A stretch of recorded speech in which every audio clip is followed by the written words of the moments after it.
Hey everybody, welcome back. It's Greenfeet here, and I am standing on the Maryland side of the Appalachian Trail just across the river north from Harper's Ferry.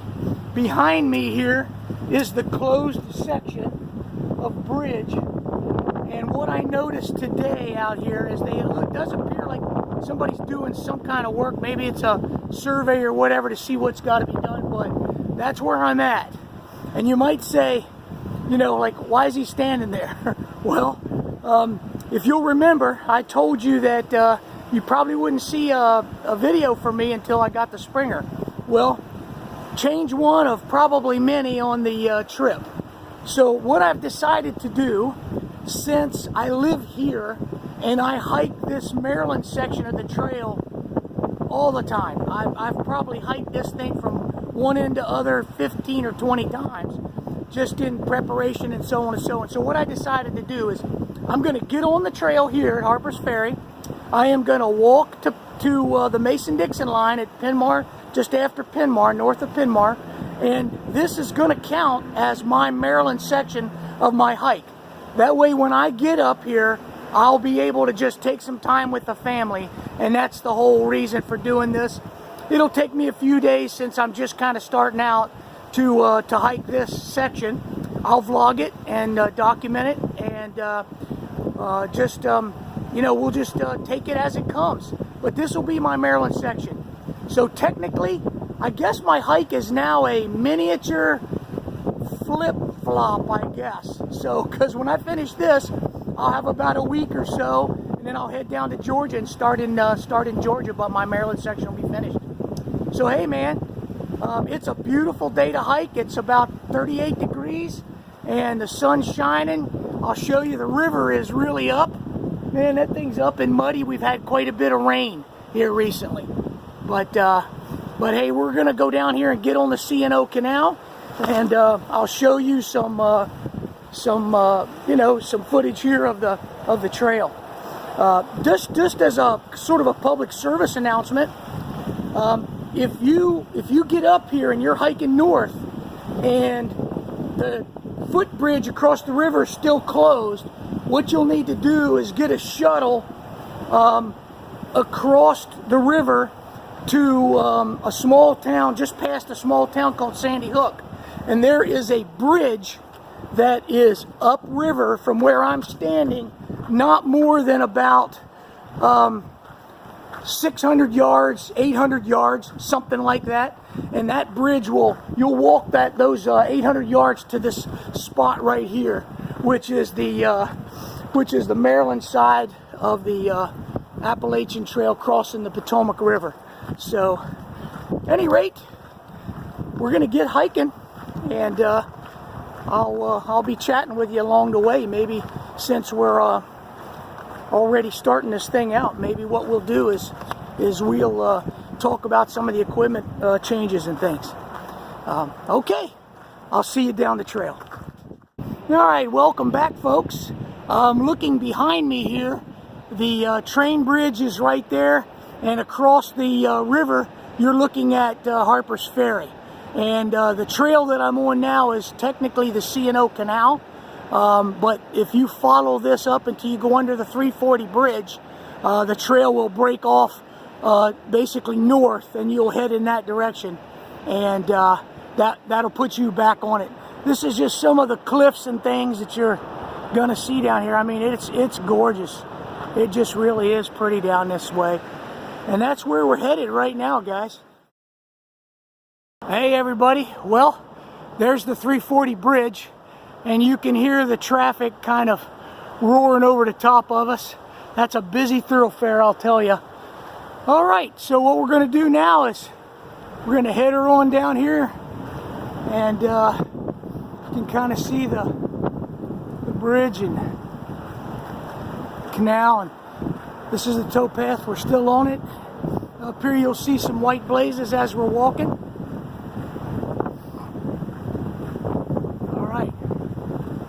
Okay, we'll check back with you in a little bit. Back everybody, Greenfeet here, and I'm just about to where you get off of the C&O Canal, and you actually turn back up onto the Appalachian Trail proper. I mean, the canal is the trail right now, but we're very rapidly coming up to where we make our left-hand turn. That large stone railroad bridge there is a good indicator that your turn is coming up. And I'll show you right here there is a trail marker. There's a white blaze. And so we're still on the trail.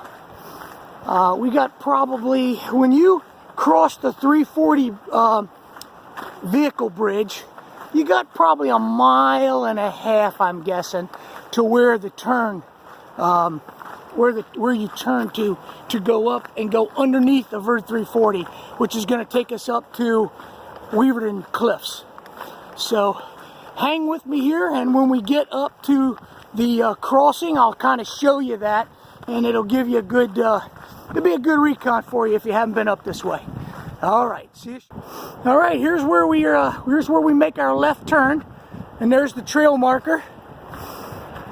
Notice is up, letting you know that the footbridge is closed right now.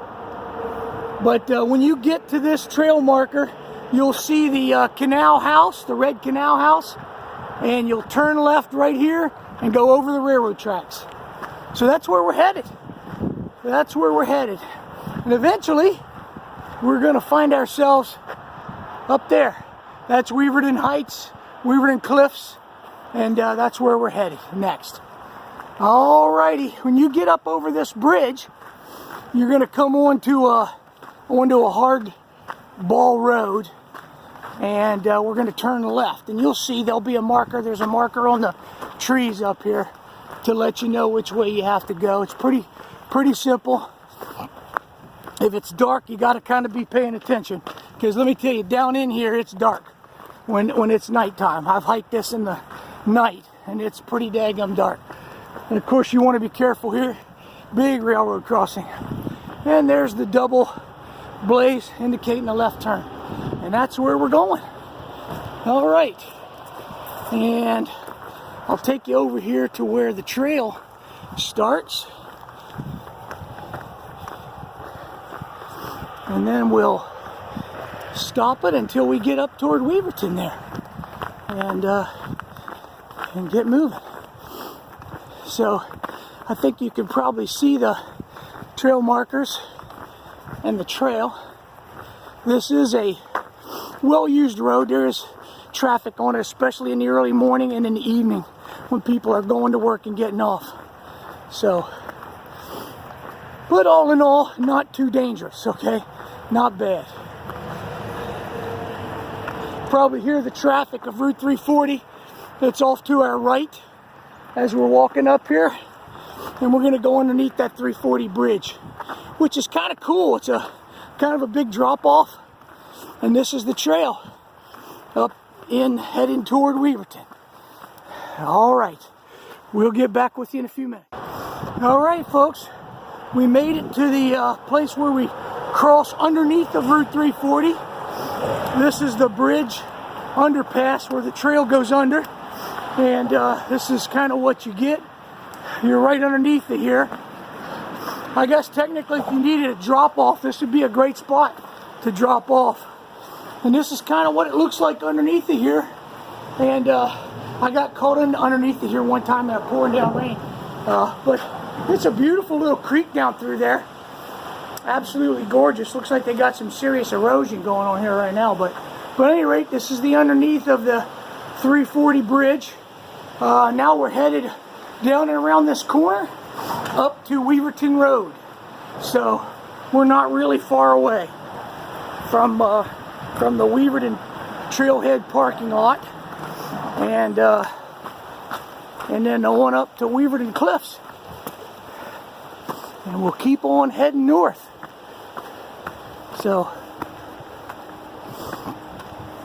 yeah, once we get up on top of the ridge, we'll talk about some of my equipment exchanges and a couple little sort of modifications that I made to my equipment that works really well for me. So, all right, heading up here to the parking lot. We'll get back up show you a little more of the trail as we head up toward Weverton. All right, see you in a few. Hey, all right. Well, welcome back. This is the Weverton Road crossing.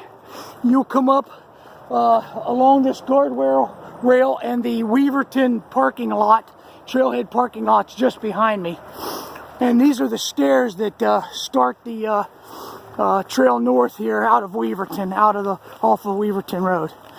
So this is where you start, probably, I think it's about an 800 foot in elevation climb, and that'll take us up to Weverton Cliffs. So not too bad though. There's switchbacks all the way up, and it's really not a bad hike at all. So we'll be up there shortly. This is another, one of the Appalachian Trail signs. And it's letting you know Potomac River Bridge is closed still. But it did look like they were working on it. That's good, or at least assessing it. All right, that's where we're going, folks. And I'll check back with you shortly. All right, folks, here we go. We're at the top of the Weverton Cliffs. We're going to walk down here and see the great view. And then we'll head on north. Head toward Gathland State Park and points beyond, hopefully. All right, we'll be down the trail here in a minute. Okay, Green Feet back with you, folks. We are at the Weverton Cliffs, and here's the view today from Weverton upriver. It's a great day, beautiful. It's a little overcast, the wind's blowing a little bit up here, but all in all, it's pretty nice. I'd say it's got to be close to 40 degrees right now. I'll get out my little temperature gauge and everything and see what the temperature is. But at any rate, you can hear Route 340 in the background, and quite honestly, right down there is the towpath and the little red canal house that we just crossed a while back coming up here. But this will give you a kind of a view of what it's like up here at the Weverton Cliffs.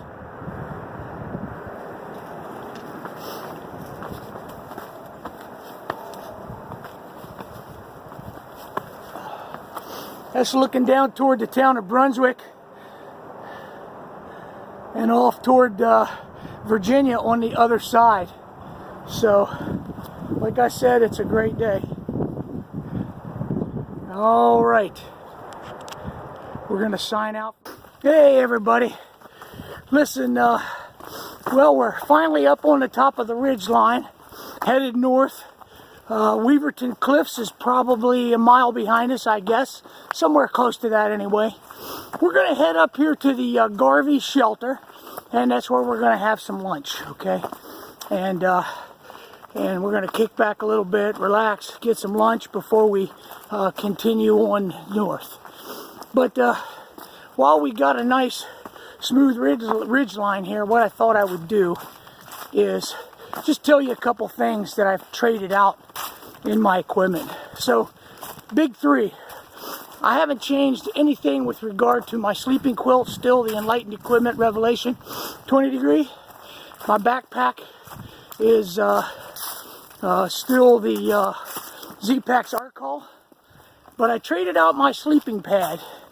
I did have the Neo Air X Lite, but I've traded that out for a Neo Air X Therm. So I'm looking for a little more R value, just simply because sleep's really important, and it's really important to my recovery. I find if I get really good rest, I do much better, and I heal up. And some of the things that I'm injuries and things that I'm nursing along or mitigating with various techniques along the way seems to go better if I have sleep. So that's one of the big ones that I've traded out. Some other things that I've done is I've gotten rid of some clothes. I was carrying too much in the way of clothing. I have my sleep, basically my sleep capelline top and bottom, but I'm not carrying any extra capelline tops and bottoms. I was carrying an extra set. Not going to do that. Don't think I'll need it. And quite frankly, if I need it and it's really cold, I will use the ones that I sleep in to get me some extra warmth. And then of course I can always put my Gore-Tex over the top of everything. So no worries there. The other thing that I did is I kind of pared down how much recovery equipment that I'm carrying. So I was carrying the rolling stick and compression sleeves for my knees and my shins. I'm no longer carrying any of those. The only things I'm carrying from compression is compression for my feet in the evening. And then the other thing is I have a trigger point rolling ball that I will roll out my feet, my hamstrings, and those kinds of things. So I cut down a little bit of kit and equipment there. The other thing I did was I really move when I get to a top of a ridge or a nice flat area or something like that. I don't use my trekking poles, and quite frankly, I can move faster without using them because it's just helps. And the other one is you don't have to carry them, figure out what to do with them.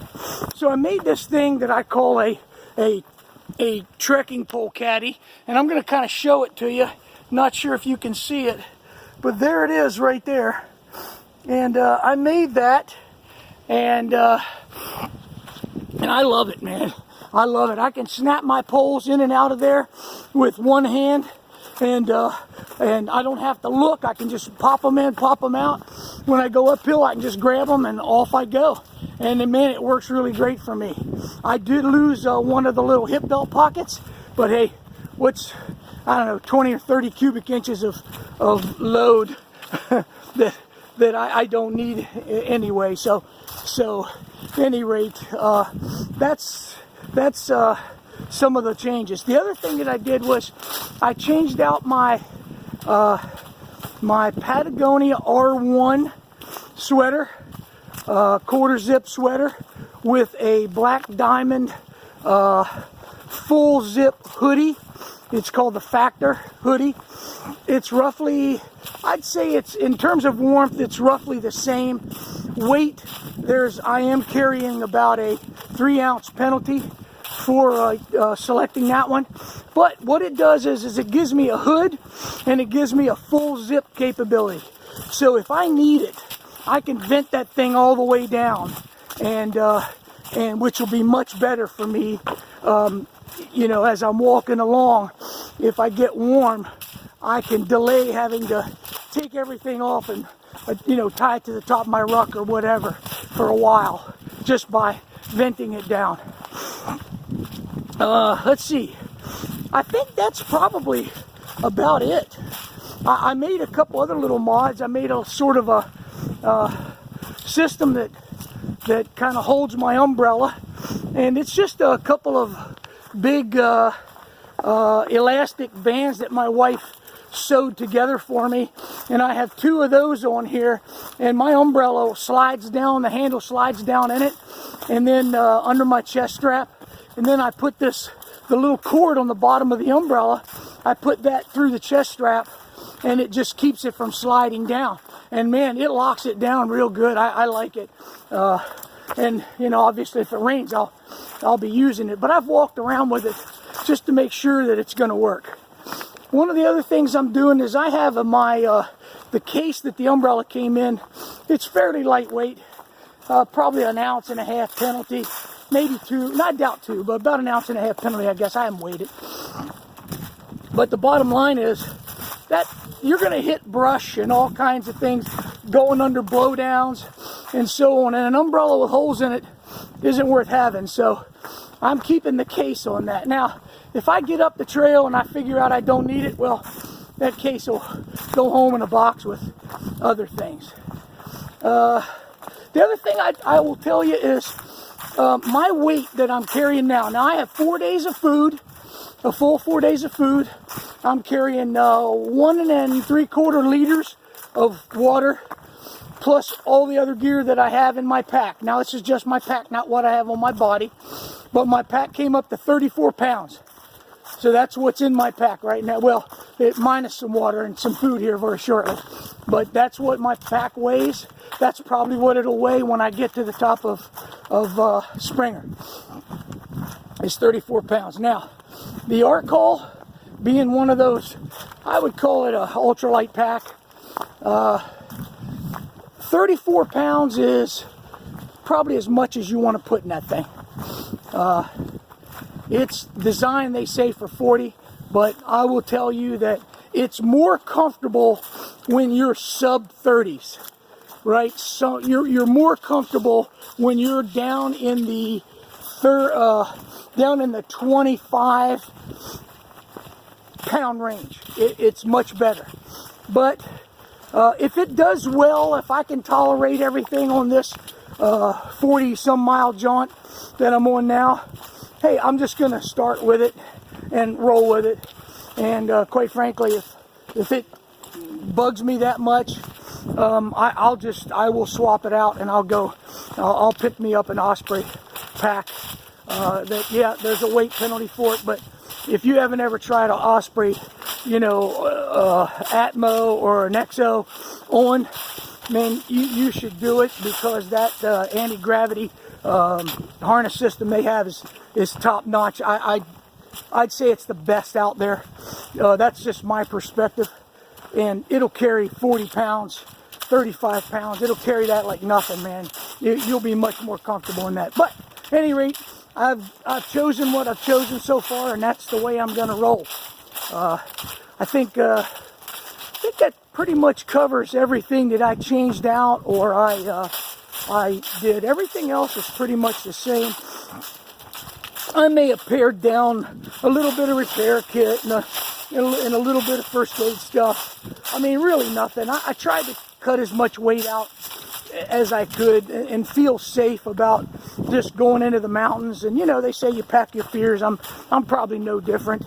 I've tried to pare down to where I think I can handle pretty much any situation that comes up. And like everybody else, man, listen, if it gets really bad, man, I'm out. I'm going to bail out and get to a hostel or a hotel or something, or get low out of the mountains if nothing else, and going to go from there. You know, I'm not going to walk through anything dangerous. But by the same token, I think I can handle with what I've got. I think I can handle what the trail is going to throw at me. I mean, I'm certainly going to face some cold nights and so on. No big deal. We'll just take that as it comes. I think that about does it for all my kit and equipment. You know, change outs or anything. Oh, wait a minute. One more thing. I did change out my shoes. I'm no longer wearing Lone Peak 4s. I am wearing the Olympus shoes, whatever the latest model is, I can't remember. But I have found these things to be just ultra comfortable for me. They are what I needed. They are the shoe I needed to find, and I'm a super fan of these Olympus shoes. I hope they don't change anything when they come out with new models and so on, because man, this thing's awesome. Which maybe tells me I ought to just buy a couple of pair ahead, just simply because you know how it goes, man. They change the models. They're messing around with the densities, the foams, and things like that. And you know, one person's comfortable is not another person's comfortable. So, at any rate, that's probably the end of what I have changed out. And I think that'll do it. We're going to head on up here, like I said earlier, to the Garvey shelter. And we're going to sit down and eat lunch. And then I may chat with you a little bit more. And then we're going to head on up the trail north. All right, everybody. Till next time. We'll see you shortly. Bye. Hey, everybody. Hey, I'm back again after lunch. Stopped at the Ed Garvey shelter there. Had me a nice little lunch and a rest. I'm headed north to Gatlin. Good lunch and good rest. I needed it. I was able to take these shirts off and dry them out. Just hung them up there to dry. Put on my Black Diamond hoodie for a little bit and warmed up. It was good. and we're going to head on up here to Gafflin Park and then up to Crampton's Gap Shelter. Now, if I get there early and I feel really good, which I'm feeling really good right now, I may just keep on going and go up the Rocky Run Shelter. I don't know. I'll see when I get there how I feel, and whether I think I can make it or not. I got about, I guess, 4 miles to go to get to Rocky Run, or to Crampton's Gap Shelter, and the Rocky Run's 5 miles further up the trail than that. So it'd be a total of about 9 more miles today, which would put me at about a 15 mile or more, actually 16 mile day. Not exactly what I wanted to do in terms of coming out of the gate, you know, first hike and all, first sort of starting out with, you know, really full equipment loads and multi-day kind of hike here from Maryland, taking care of Maryland.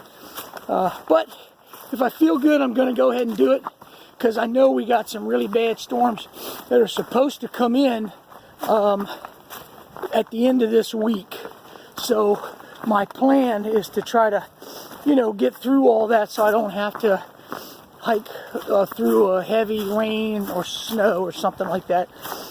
Temperature is dropping. Wind is picking up a little bit, but not horrible yet. Not real horrible.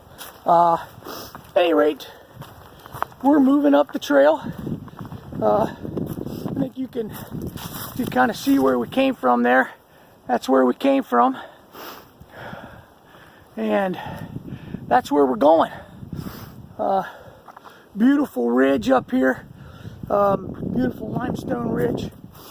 At any rate, we're going to keep on moving up the trail. And I'll get back with you when I get up here a little ways. All right. Bye. Hey everybody, welcome back. Oh, I just thought I'd give you a look at the trail here in Maryland. Honestly, you got some ups and downs, and you do have some rocks that are just indicative of the entire Appalachian Trail. But much of the trail in Maryland is up on a big long ridge lines, and you dot it with gaps and those kind of things. The climb outs in the gaps in Maryland are not horrible, really. This is the Rocky Ridge that we're following here, man. I mean, that's really gorgeous. That's where we came from. And there is the other ridge looking across the valley to the west. It's windy a little bit. The wind has kind of come up. Temperatures kind of come down a little bit, but really not all in all, not bad. Here's where we're going. But yeah, we'll see kind of what my plans are. Depends on how I feel when I get up here to Crampton's Gap Shelter as to kind of what we're going to do. But right now I feel pretty good. So, but I know me, man, I got to guard myself against doing too much, because I will. I'll just keep pressing and until I get I just shut down, you know, or you know, I hurt my muscles or feet or whatever the case may be. I don't want to do that. So at any rate, I'll take all that into consideration as we kind of go up the trail. But this is what the ridgeline, the big ridgeline, looks like coming out of Weverton on its way to Gafflin. It's pretty nice. Got, like I said, got a few ups and downs. But at any rate, well, that's about it for now. I will get back with you in just a few minutes as we get on up the trail. We get up here to Gafflin. All right, everybody. These are some of those rocks I was telling you about that are just as prevalent in Maryland as they are in pretty much anywhere else, man. So you got patches of these, you know, all along your route in Maryland. But all in all, it's really not too bad. They're not apparently.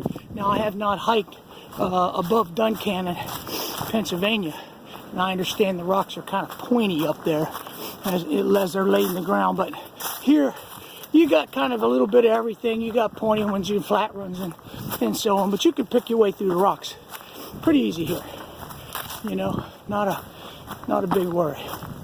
And then as we get up here further, you'll see there's a couple of, you know, quarter-mile long, just rock scrambles, rock hops. But all in all, not too bad. Not really too bad. Well, all right. That kind of does it. I'll see you guys up the trail. All right. Hey, everybody. Welcome back. We have just blown through Gafflin State Park. I was able to fill up on water there. Took a look at the time and had to hump up out of the little gap there. But there's a Crampton Gap shelter. It's 0.25 down that way, and that way takes me to Rocky Run. As you can see, I'm headed to Rocky Run, which is another, I don't know, 5 miles. It's 2:11 in the afternoon. I'm just going to take my time, and I think I can motate and get to that shelter no problem. And then we'll go through our priorities of work, get all set it up. I doubt there'll be anybody in the shelter, so I'll probably just go ahead and stay in the shelter tonight. That'll keep me from having to set up my tent, given that I'm gonna probably be getting close to dark by the time I get there. But at any rate, yeah, I didn't get any footage down there in Gafflin State Park, but I was just trying to move along pretty quick. Ran into a trail crew, bunch of great folks. Told them that I appreciate what they do. They responded in kind. They were very good folks. And I can see the fruits of their labor as I came up that grade there out of Gafflin. There was a couple of bone downs that they had cleaned up. All right, we got White Rocks Overlook, and when we get up close to that, I'll break you out again. All right, see you later. Hey everybody, welcome back. Thought I'd break you out and show you a little bit of the trail. You got to kind of always look around when you're walking when the leaves are off the trees, because man, you can always find a good surprise view through the trees. I don't know if you can see that or not. This ridge line that you're seeing in front of you right now, that's where we're going. This will take us up. We'll kind of break over the top of a hill here, and then we'll take a long sort of slow down. Then we'll break a hard left and go up on that ridge. When we get up on that ridge, we're going to come to that White Rocks Overlook, and I'll break you out for sure there. And then from that point, man, I got a tiny little uphill, and then it's about 1.5 miles downhill to the shelter, something like that. And I'm gonna zing down there. So it's like 3 o'clock, getting close to 3 o'clock, something like that. And I'd like to get in there by 4:30 if I can, so I can get things done while I still got a little bit of light left. But other than that, man, it's been a great hike. You can see Maryland has its share of, you know, rocky spots. Nothing serious, but you can pick your way through pretty easy. Just gotta watch where you're going. Yeah, man, it's been a great day. I'm going a little further than I really had anticipated, but we'll see how I feel tomorrow. If I feel good tomorrow, then I'll press out. I'll press out again, and let my body kind of tell me what I need to do. And I can stop. I can pull up a little early and just rest. But if not, just going to keep on trucking. And so from this shelter, Rocky Run, up to my next shelter, which would be Wolfsville, I think is about 13 or 14 miles. So if I can make it up there, then the following day is Pinbar Park. That'll be a 3-day trip through Maryland, and will have been very enjoyable. You know, great hiking. And I'm going to call it good for Maryland if I make her all the way through up there and don't have to bail out for some reason. But there's that ridge up there that we're going to turn right on. Kind of hear me huffing and puffing because we're coming up a little hill there, and I'm moving along pretty good. I've been maintaining a pretty good clip today, but that's kind of my normal pace. My normal pace is anywhere from 2.5 to 3 miles an hour.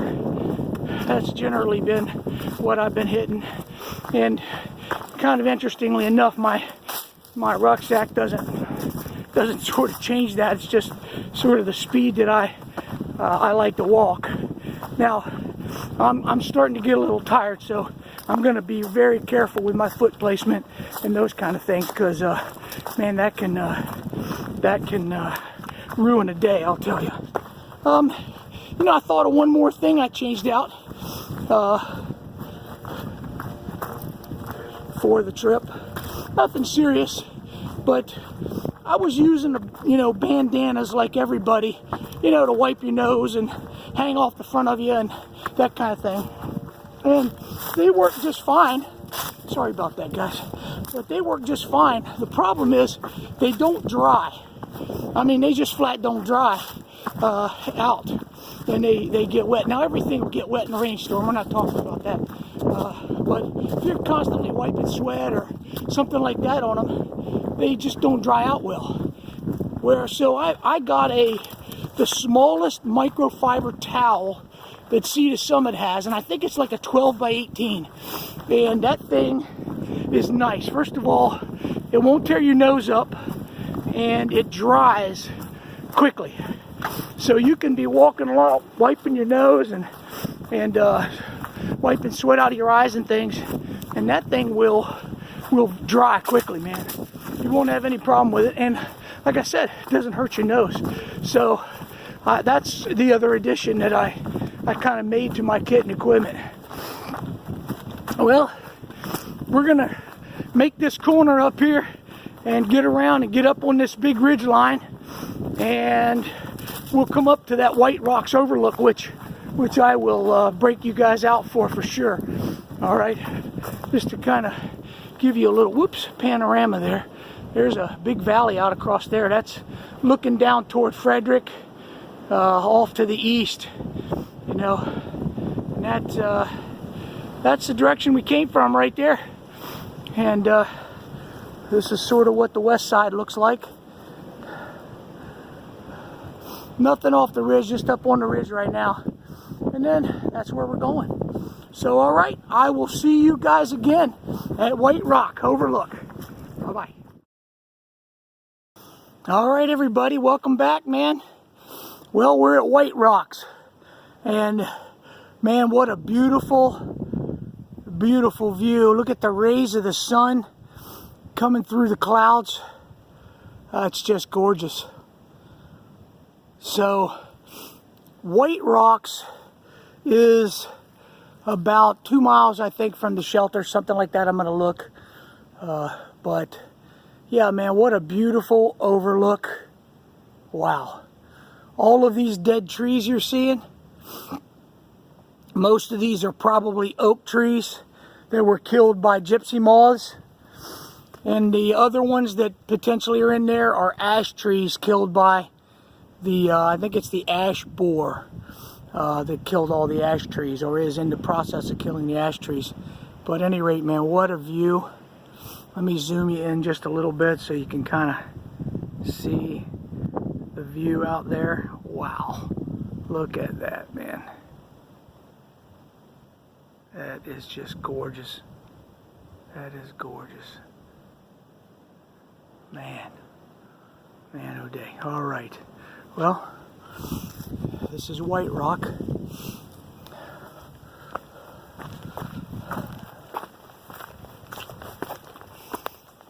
That's south, right there at the tree with the turn on it. And that's north, and that's the way we're going. So I'm gonna take a little break, grab a little water, and then we're gonna head out and get to the shelter. All right, thanks a lot. See you later. All right, guys, welcome back again. We made it to the shelter. It's about 4:30, and I'm going to head down to the Rocky Run shelter here, and that's where we're going tomorrow morning. That's down to the shelter, and that is where we came from. So here we go. I'm going to head on down here. I doubt there'll be anybody here tonight, so I'm probably just gonna go ahead and stay in the shelter tonight. It's a double-decker. It's a real nice shelter. So I'm gonna go through my little priorities of work and get my rack set up and my little bivvy set up and all of that, and then have my down booties and down hood and all that stuff that I wear at night. Have that stuff ready to go. So I'm ready to jump in the rack. I'm going to make myself a nice cup of hot chocolate this evening, and then after that I'll take everything out and put it in the bear box. I'm just glad we got a bear box here, so that'll be great. All right, there's water about 0.2 down over the hill, maybe a little bit more, but about 0.2 down over the hill, and it should be running. It's a good water source. It's a good water source. So we get set up, we'll run down there and have a little look-see at what we got. All right.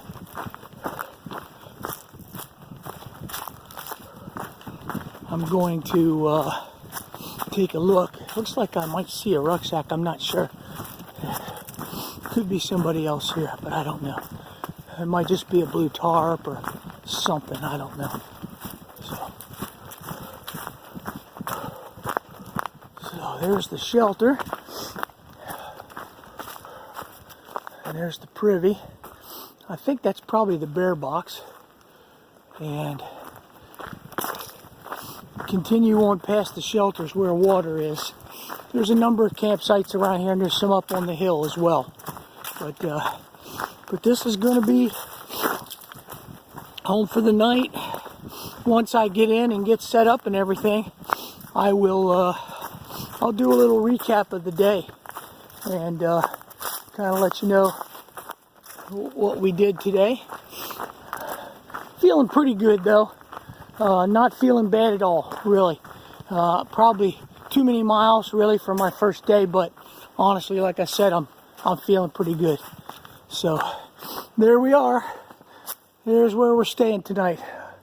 All right, well, I'll be back with you in just a few minutes when I got everything set up, ready to go. Hey everybody, welcome back. This is going to be sort of the end of the day wrap up. Today I walked from the Maryland side of the Appalachian Trail bridge across the Potomac River and at Harper's Ferry, and we came up the towpath and turned up, went past Weverton, past Gafflin, and then on past Crampton's Gap Shelter, and we have made it down here to Rocky Run Shelter, and this is where we're going to stay for the night. It was a 15.2 mile day. I'm feeling actually pretty good. I'm actually surprised. I thought that I might have sort of overdone it, but it seems to be working out pretty good.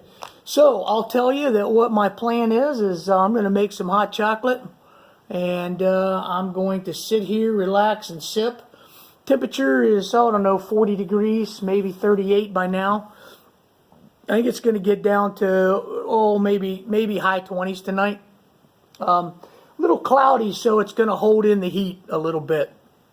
So it was a great day of hiking. The other thing I failed to tell you guys, that today is the 27th of January. So today is the 27th of January. And my plan is on the 28th, tomorrow morning, is to get up and walk as far as I can again. And I'll either stop at Pogo campgrounds, or I will go on to Weverton, to the shelter right there as you cross to, not Weverton, I'm sorry, Wolfsville. When you cross the road on the Appalachian Trail, there's a shelter maybe 3/10 of a mile up in there. And that's where my target is tomorrow. And it all is going to depend on how I feel tonight and tomorrow morning when I get my old butt up out of bed and see where the hurts and the hurts are. Anyway, but yeah, it was an absolutely great day. Really enjoyed it and really appreciate having you guys along. And as I said this morning when I kicked this thing off, is that I've walked Maryland so many times that it's I'm not going to walk it during my hike. That's what I'm doing here. Is I'm putting this in as part of my thru hike right now, and I'm going to knock out this thing all the way from Harper's Ferry to Mason-Dixon line. And when I roll up here, if I make it up here after I start at Springer, I'm going to take a few days off with my family because I'm from right here. And that way I won't have to walk Maryland. I can get to West Virginia. I can get my number at the ATC. And then when I'm done hanging out with the family, they'll drop me off to Mason-Dixon line. And I'll just head north from there into Pennsylvania.